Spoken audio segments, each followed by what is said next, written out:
L'École supérieure d'administration, d'économie, de journalisme et des métiers de l'audiovisuel ESAE offre de nouveaux challenges pour l'année universitaire 2023-2024. Étudiantes et étudiants, parents d'élèves nouveaux bacheliers, ESAE, c'est la garantie d'une formation de qualité à des conditions très avantageuses. À Gbedjromede, à Papa, à Boumekalavi et Parakou, inscrivez-vous en administration générale, administration du travail et de la sécurité sociale, trésor et finances publiques, impôts, diplomatie et relations internationales, journalisme et métiers de l'audiovisuel, gestion des marchés publics, planification et développement local, sciences économiques, sciences juridiques et toutes les filières des sciences de gestion. ESAE vous offre des bourses, demi-bourses et de réductions pour les premières inscriptions dans toutes ces filières. Waouh! En licence 1, 2 et 3 et en master, bénéficiez jusqu'à 50% de réduction sur tous nos sites. N'est-ce pas génial? Infoline. ESAE Gbedjromede, 3e rue à droite en quittant le carrefour Le Jador pour la BIBE Jéricho ou au plus 229 90 93 65 21 98 98 14 00 à Kpakpa au plus 229 52 88 33 33 à Boumekalavi au plus 229 52 88 44 44 Parakou au plus 229 52 46 12 12.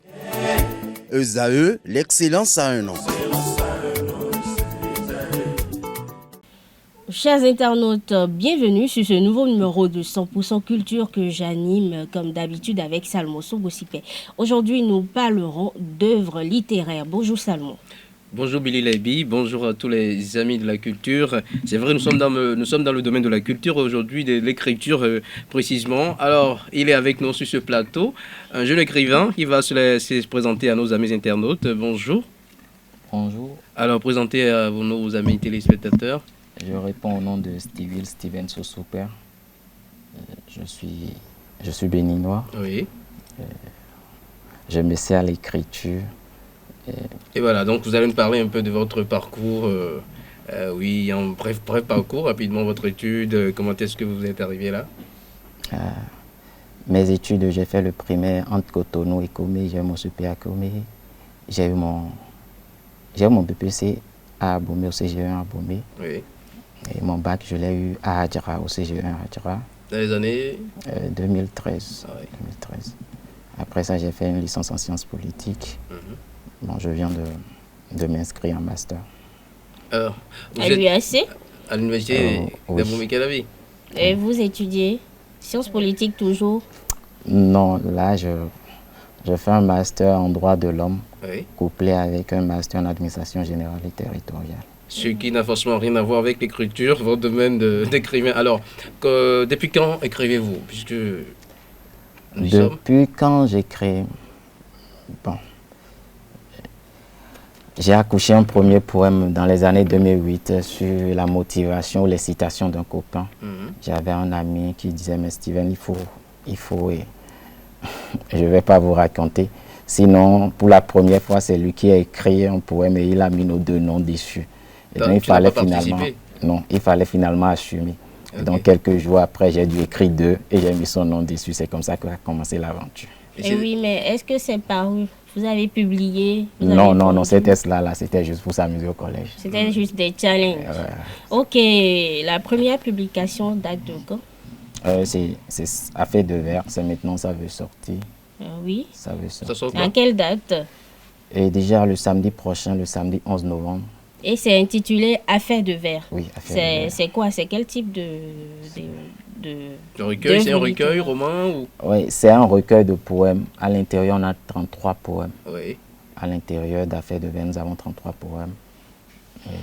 Alors, souvent, qu'est-ce qui te motive à commencer par écrire? Qu'est-ce qui souvent te motive? Motivation, je parle plus de mon vécu. Ce que je vis, ce que des gens ont vécu autour de moi.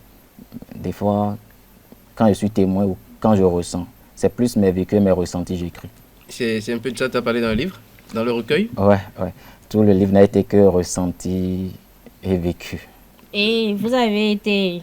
Pardon, tu as été aidé par d'autres auteurs expérimentés ou tu l'as fait seul? Ah oui, auteur expérimenté. Des aînés, quoi. Oui. Bon, en tout cas, j'ai eu un très bon papa qui m'a souvent tapé sur les doigts quand ça n'allait pas. quand ça n'allait pas. Par rapport à la rédaction de ce recueil-là. Oui. Donc, c'est juste tes parents? On peut savoir qui c'est, parce que c'est un papa, mais je suppose que c'est pas le père biologique. Ah oui, c'est pas le père biologique. On peut savoir qui c'est. Qui t'a souvent aidé souvent dans l'écriture de tes livres? Et au début, c'était plus papa Georges Hamelin, je l'appelle papa parce que bon, c'est pas, il y a longtemps, on a dépassé un certain, donc on est en père et fils, donc je l'appelle tout le temps papa.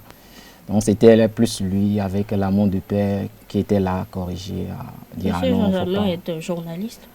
Oui, il est père pour moi. D'accord. Alors, c'est bien vrai qu'on va plus parler de ce recueil-là. Comment tu t'es lancé dans la rédaction? Tu t'es levé juste un jour pour dire, OK, il faut que je commence par écrire. Ça a commencé comment? Comment tu t'es lancé dedans? D'accord. Affaire de... Ça remonte en 2015. Oui. Ça fait longtemps, ça. 2015-2016. C'est vrai, il est arrivé que quand je m'ennuie, même en plein cours ou en plein culte, tu peux écrire quelque chose. Ouais. Quand je suis dans un environnement, j'ai papier, j'ai stylo et que les gens commencent par dire quelque chose. Des fois, c'est d'un mot d'autrui, je commence, ah oui. Et je commence mes réflexions comme ça. Donc, maintenant, le titre Affaire de verre, oui, c'était vers la fin de 2015, c'est venu. Affaire de verre. C'est venu comment? En fait, on veut bien savoir. Qu'est-ce qui a inspiré? Qu'est-ce qui a été l'élément motivateur ou déclencheur de... Affaire de verre. Bon, je vous l'ai dit, j'avais un certain nombre de morceaux de papier, de textes inachevés ou non aboutis. J'étais aussi dans un environnement qui facilitait un peu ça. Et je faisais un stage à la bibliothèque de l'écrivain béninois, du journaliste Florent Ressou. Et donc, il y avait un certain nombre d'environnements littéraires. Il y avait des jeunes stagiaires, des artistes slameurs. Il y avait des cafés littéraires qui s'organisaient. Et donc, cet environnement a été, j'ai un levier. Ok, ça a favorisé. Oui. D'accord. Et comme cela? Je vous avais déjà dit qu'en 2008, on avait déjà commencé par briller au collège. Mais à un moment donné, on s'est dit, bon, la poésie, c'est un jeu d'enfant. Mais l'environnement 2015, là, non, mais quand on a un talent, il faut essayer de travailler ça, il faut essayer de polir ça. C'est important. Et c'est en forgeant qu'on devient forgeron, aucun veau ne naît gras. Et c'est là qu'on a commencé par forger petitement. Et on a été à la forge de papa, comme je le dis. En dehors de l'aîné Georges Hamelin, est-ce qu'il y a eu d'autres personnes qui vous ont encouragé, motivé dans ce domaine? Les relations les plus directes, c'était avec lui. Sinon, la majeure partie d'autres personnes qui m'ont encouragé, c'est plus des spécialistes de sciences politiques. Ah, d'accord. D'accord. Alors, mais en parlant de personnes qui vous ont aidé, est-ce que dans ce domaine de l'écriture, est-ce que tu as eu le temps de rencontrer des personnes qui écrivent déjà et qui sont peut-être connues déjà de tout le monde? Pas forcément. On pourrait se rencontrer sur des événements, on s'échange les contacts, mais l'amitié ou la fraternité, je ne l'ai pas forcément développé avec. Tu lis souvent leurs œuvres? Je lis plus la Bible. Je lis plus la Bible. C'est le grand roman, comme on le dit. Je lis plus la Bible. D'accord. Donc, à part la Bible, tu lis pas d'autres personnes à part toi. Mais comment tu arrives à t'inspirer des faits qui se passent de tous les jours pour écrire toi-même ton recueil? C'est regarder peut-être la télé, les séries, les films? Non, séries, films, c'est pas trop mon genre. Séries, films, c'est pas trop mon genre. C'est vrai, je regarde les comédies quand je veux regarder des films, mais les séries, ça prend plus de temps. J'ai pas souvent le temps. Alors. Donc, pour conclure, en tout cas, cette première partie-là, monsieur s'inspire des faits de société, d'un peu de tout, et de ce qui se passe dans son entourage direct. Et il s'est fait encourager par monsieur Georges Hamelin et quelques personnes de son domaine d'études. Florent Ressou et Yénon, qui va même citer. Autre passion, à part la littérature, la politique? À part la littérature, la politique, autre passion, bon, j'en ai pas encore fait la découverte. Peut-être ça va venir. Et par rapport au prix, puisque nous en parlons, au prix organisé ici, par exemple, tu n'as jamais participé à un truc comme cela? Non, non.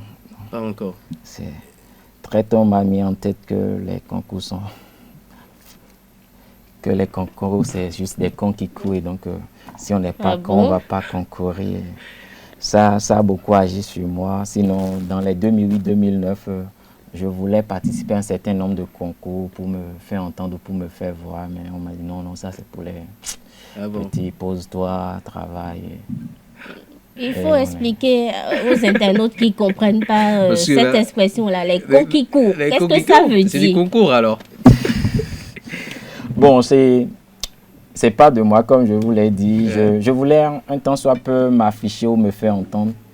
Mais un aîné très tôt m'a dit non, les concours, ce n'est que des cons qui courent petit. Pose-toi, tu n'as pas ce temps-là, va travailler. Il n'y a que le travail qui perd. Ce qui veut dire que participer à des concours, c'est comme perdre son temps.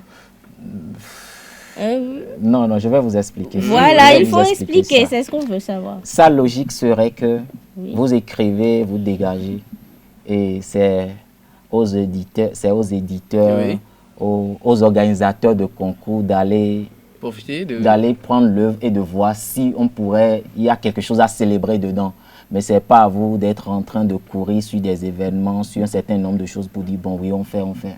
Okay, donc, c'est la logique. Vous travaillez, vous déposez. Si quelqu'un veut en faire quelque chose, il en fait. S'il ne veut pas en faire, ce n'est pas grave. Le travail va parler de lui-même. Plus ou moins. L'œuvre va se dévoiler elle-même. Plus ou moins. D'accord. Et comment vous êtes, comment je vais dire ça, votre mission d'écrivain? Parlons de votre mission d'écrivain. Selon vous, c'est quoi être écrivain? Le grand objectif de l'écrivain. Le grand objectif de l'écrivain. Je pourrais aller chercher la fonction du poète chez Victor Hugo ou bien aller chez Aragon pour commencer par trouver la fonction de l'artiste avec sa société. C'est vrai, aujourd'hui, il y a un certain nombre d'écrivains qui pensent que nous ne devons rien à notre société. Donc, vous allez m'excuser, quoi. Mais il doit rendre ton dos hier, quoi. Donc, tu écris ce que tu veux, tu dis ce que tu veux. Et on ne leur doit rien. On ne leur doit rien. Tu peux créer tes propres personnages. Oui. Ah oui, non. Il y a ceux qui pensent qu'on ne leur doit rien. Mais comme les deux que j'ai précités,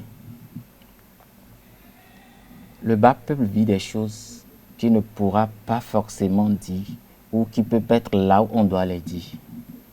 Et quand vous avez le micro comme journaliste, vous avez la plume comme écrivain, comme journaliste, c'est à vous de pouvoir porter la voix de ce bas peuple-là, de ceux-là qui n'ont pas la capacité de se faire entendre. Et vous êtes là, un temps soit peu, comme le dit quelqu'un, vous êtes la voix des sans-voix. Et puis ça là, c'est une lâcheté. Je pense, ceux qui disent on ne leur doit rien, c'est des lâches. Vous allez m'excuser. Je pense qu'avant tout, nous sommes dans une société, nous sommes dans une communauté. Et le malheur des uns doit pouvoir nous interpeller. Quand le malheur de nos concitoyens ne nous interpelle pas, ce ne serait pas seulement eux qui seront emportés, mais nous aussi, nous finirons par être emportés un jour. Et donc, on a l'obligation de pouvoir dire « Hey, stop, arrêtons, non, ça, et faisons autrement les choses. » Pour que et le bas peuple et nous, hommes de lettres, artistes, autant que nous sommes, nous puissions aussi être à l'aise dans notre peau. Mais si on dit, bon, c'est le peuple, ça ne nous regarde pas, ça ne fait pas notre affaire, on finira aussi par partir si éventuellement c'est l'ouragan qui les emportait, on sera aussi emporté.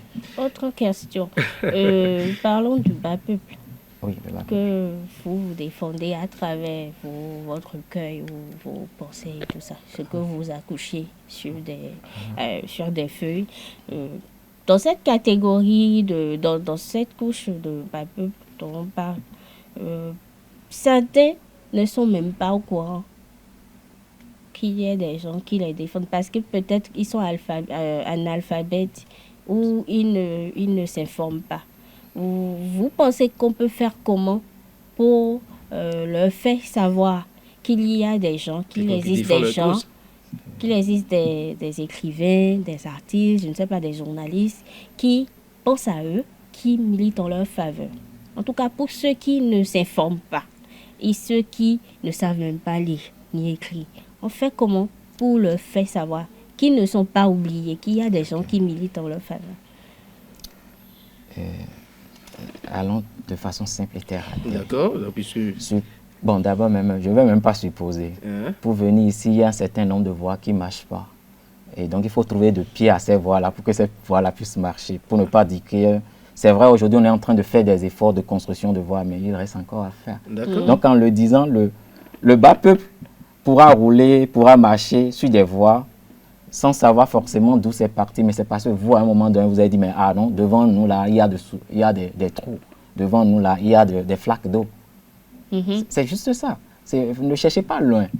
Déjà, vous, en disant non, telle chose là, c'est pas bon, en grognant, en faisant un certain nombre de choses, en faisant des documentaires, des publics reportages sur un certain nombre de choses, en inondation, à des trucs comme ça, vous contribuez à l'amélioration de la qualité de vie des citoyens de Cotonou, sans que forcément ils ne savent pas, ou sans qu'ils ne s'en rendent compte que c'est votre action, c'est votre façon de travailler qui agit dans la balance de la politique publique pour qu'on puisse leur donner ce cadre de vie. Et justement, mais et s'ils le savaient, est-ce que ça ne serait pas quand même bon pour eux de savoir qu'il y a quelqu'un qui les défend? Là, c'est justement la question. Oui. Et je pense que si vous le faites bien, forcément, dès qu'il y a un trou quelque part, on coupe pour venir vous dire, ah oui, venez filmer, il y a un trou ici, venez filmer. C'est quand ils savent qu'au film qu'ils viennent le dire. D'accord. Une autre question. Oui. Est-ce que c'est seulement votre forme de, je sais pas, de littérature, c'est seulement le recueil de poèmes? Voilà. Est-ce qu'on va s'arrêter à seulement de recueil, à faire de vers ou... Est-ce qu'après affaire de vers, il y a autre projet en cours? Oui, il y a un autre, je ne veux pas dire potassé, mais il y a un autre là. Bon. En frigo. C'est toujours les poèmes? Oui, c'est des poèmes.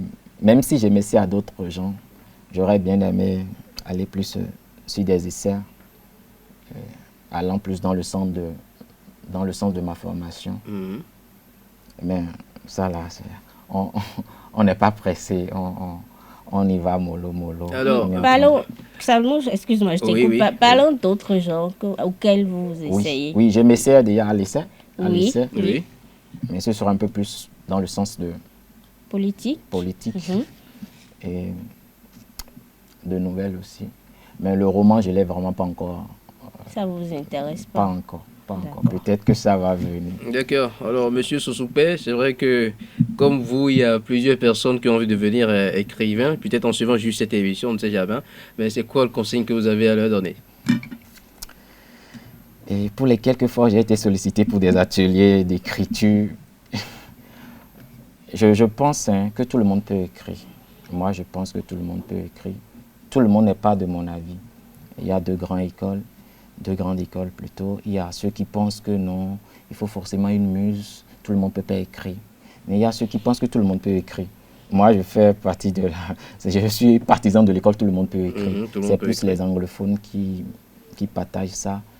Les francophones, un peu comme le béninois, il faut une muse. Le béninois appelle ça Aziza. Aziza, Oui. Donc, quand l'Aziza n'est pas là, tu ne peux pas.